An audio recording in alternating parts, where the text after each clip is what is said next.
இங்க வீட்ல தனியா இருக்கிற ஒரு பொண்ணு இருக்கிறத தெரிஞ்சுக்கிட்டு ஒரு சைக்கோ அந்த வீட்டுக்குள்ள வந்துடுறான். ஆனா அந்த வீட்டுக்கு வந்தது அந்த பொண்ணுக்கு அது தெரிஞ்சுக்கல.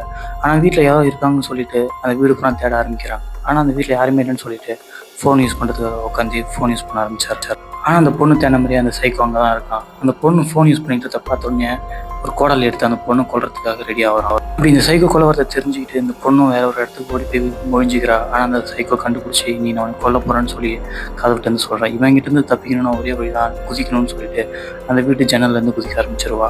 அப்படி அந்த பொண்ணு தப்பிச்சு பார்த்த சைக்கோவும் விடாம துரத்தி வரான் பின்னாடி கொல்றதுக்காக.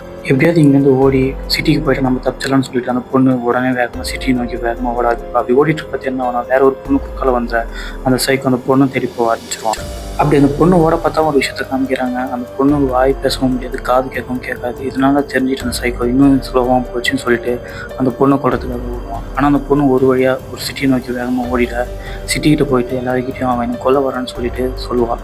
ஆனால் சுற்றி இருக்கிறவங்க யாருமே அந்த பொண்ணு சொல்றது புரிஞ்சிக்க முடியாமல் நின்றுட்டு இருப்பான். இந்த பொண்ணும் சிட்டிக்கு வந்துட்டு சிட்டியில் இருக்கிற எல்லாத்தையும் சுற்றி என்னை அவன் கொல்ல வரான்னு சொல்லி கை காமிச்சு சொல்லுவாள். ஆனால் அதுக்கு யாருக்குமே இந்த பொண்ணு சொல்ல வரது புரியாததுனால அங்கேருந்து வேகமாக மறுபடியும் ஓட ஆரம்பிச்சிருவான். இந்த சைக்கோவும் ஓடாமல் பின்னாடி துரத்திக்கிட்டே ஓட ஆரம்பிச்சிட ஒரு வழியாக அந்த பொண்ணு இந்த சைக்கோ கிட்ட மாட்டிக்கிறான். அந்த பொண்ணு கெஞ்சி கேட்பேன் இந்த திறந்து விட்டுறான்னு சொல்லி தெரியுது. அப்படி அந்த பொண்ணு பேசிட்டு இருக்க பார்த்து சைக்கோ அசந்த நேரமாக பார்த்து அந்த பொண்ணு அங்கே அப்படி தப்பிச்சு வேற இடத்துக்கு ஓட ஆரம்பிச்சிடும். ஆனால் சைக்கிட்ட வேற ஒரு பொண்ணு மாட்டிக்க வேற வழி நம்ம ஹீரோயின் என்ன பண்ணுவாங்கன்னா ஒரு சின்னதாக ஒரு கத்தி எடுத்துட்டு வந்துட்டு அந்த சைக்கோவை நோக்கி வேகமாக ஓடி வர ஆரம்பிச்சிடுவா. ஓடி வந்த வேகத்தில் அந்த சைக்கோவை குத்திடுவா. அப்பதான் ஒரு விஷயத்த காமிக்கிறாங்க. ஹீரோனி சைக்கோவை குத்துல தன்னைத்தானே குத்திக்கிட்டு சைக்கோ குத்துன மாதிரியே சுற்றி இருக்கிற எல்லாரையும் நம்ப வச்சிருவா. இதனால சுற்றி இருக்கிறவங்க இவன் தான் குத்திட்டான் போல இருக்குன்னு சொல்லி எல்லாருமே பயந்துச்சு அவனை விட்டு தள்ளி போக ஆரம்பிப்பாங்க. அப்போ ஹீரோனியை கொல்லணும் ஒரே வழி தான் இருக்குன்னு சொல்லிட்டு அந்த கத்தியை வச்சு அவளை கொல்றதுக்காக வேகமாக ஓடி வருவா. அப்படி ஓடி வரத்தை பார்த்த போலீஸ் அவனை சுட்டு அங்கேயே கொண்டுடுவாங்க. சுட்டாலும் அந்த சைக்கோ அங்கேயே சாவாம மறுபடியும் அந்த ஹீரோனி கத்தியால் குத்துறதுக்காக ஓடி வரத்தை பார்த்த போலீஸ் மறுபடியுமே அவனை சொல்லுவாங்க. இந்த டைம் சுட்டத்தில் அவன் அங்கேயே கீழே விழுந்து இறந்துடும்.